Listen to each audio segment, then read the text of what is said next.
What's up, ladies and gents, and welcome back to our channel for episode 242 for League of Legends Top 5 Plays. At the end of this video, we'll be running a huge giveaway for 2 HyperX Cloud 2 headsets, so be sure to stay tuned for that. Starting off today's episode is Leader 63 on Zilean with a beautiful counter engage while the enemy team goes all in. We see him waiting as Garen gets low, sprinting in at the perfect time to double Q for the 4-man stun, and here comes Hecarim from the side, instantly breaking the fight up, leaving champions exposed and easy to clean up. Jinx goes down, followed by Fiddles, and now blue team can head straight down mid to Siege, but Garen and Zilean go up ahead to see if they can keep the momentum going. Garen goes a little ham, but he backs off at the same time Zilean connects a stun, setting his team up for another kill as he tanks the tower and ults himself. His team continues to dive, but ends up finishing the turret, getting the inhib right after, but let's see that initial mini wombo one more time.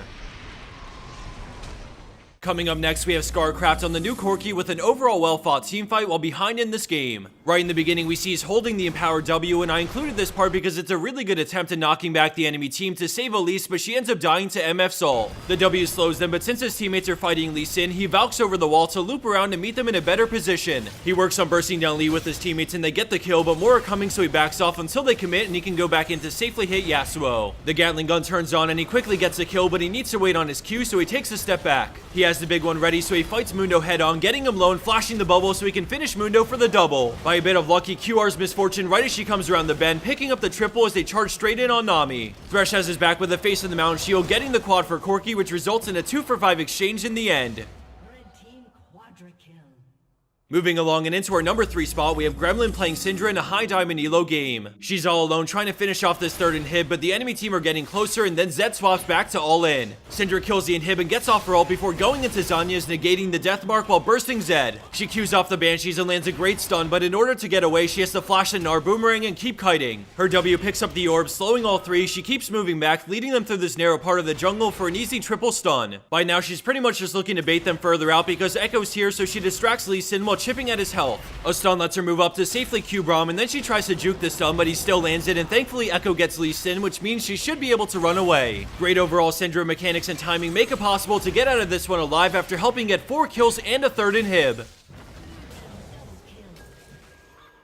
Landing in at second place, we have Shaka Y with a beastly master tier level team fight. In the beginning, we see him show up to Dragon, but he quickly notices Orianna going for the pink ward, so he wastes no time and goes right in, E-smiting her as the team closes in. This is the pick his team wants before the enemy team have time to collect themselves, and because she has no flash up, he decides to hold on to his ult because they have both these kills. While that was happening, his Xerath got caught, so now things have boiled down to a 3v3, both teams regrouping near Dragon. He knows the tidal wave is coming and he walks around it, waiting for the enemy Wukong to move in. He Qs and kills the monkey, denying his ult, which is huge in this 3v3, but he gets exhausted, so he backs out. Pay attention to how he ults right as exhaust ends, confusing the enemy team as he ignites Hecarim and baits them to kill his clone for the shutdown. He gets right on Nami, deceiving to dodge the bubble, and then he does what he can to burst her down, but a flash away makes this a bit awkward. They kind of wander around waiting for cooldowns, and Shaco Z doesn't kill her, and neither does her W, but Deceive secures the final kill for the ace.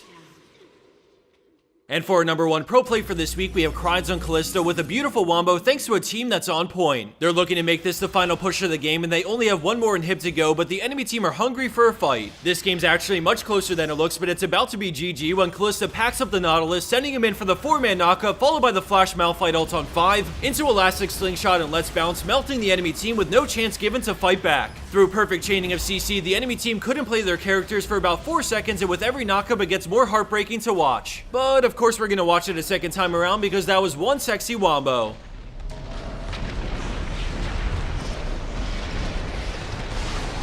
And for a bonus clip of the week, we have TeddyBoy83 on Thresh with an incredible flash getaway just when you think he's a goner. Somehow the enemy Malphite snuck behind them because he was looking for an ult, but instead he finds an isolated Thresh, and very quickly things start to look bad for our boy Teddy. At the top of the description box, you'll find a link to that giveaway, and it only takes about a minute to join in. HyperX is doubling today's giveaway in celebration of their huge 1-day Black Friday deal for their Cloud 2. If you don't fancy your chances on a giveaway, I'm pretty sure this is the cheapest the standard Cloud 2 has ever been, and again, it's only for today, Friday the 27th. In the description box, you'll also find a link to Amazon where it's going to be priced at $69, which is an extra 30% off the deal you're seeing right now, so now's the time to get one if ever. They're amazing headsets, so even if you own one, the price is pretty unbeatable and they make for awesome gifts to friends, so keep that in mind as well. Real talk, most people don't know the sheer amount of viewers that use AdBlock, so by entering yourself in the giveaway or by using our link to buy the headset, you strengthen our sponsor relationship, and that means so much for our channel. We wouldn't shout this out if we weren't full supporters of HyperX and their products, but they have amazing rep across the scene, and I think you'll fall fall in love when you try one. Thanks everyone for watching, good luck to those who enter, and I hope everyone has a wonderful weekend.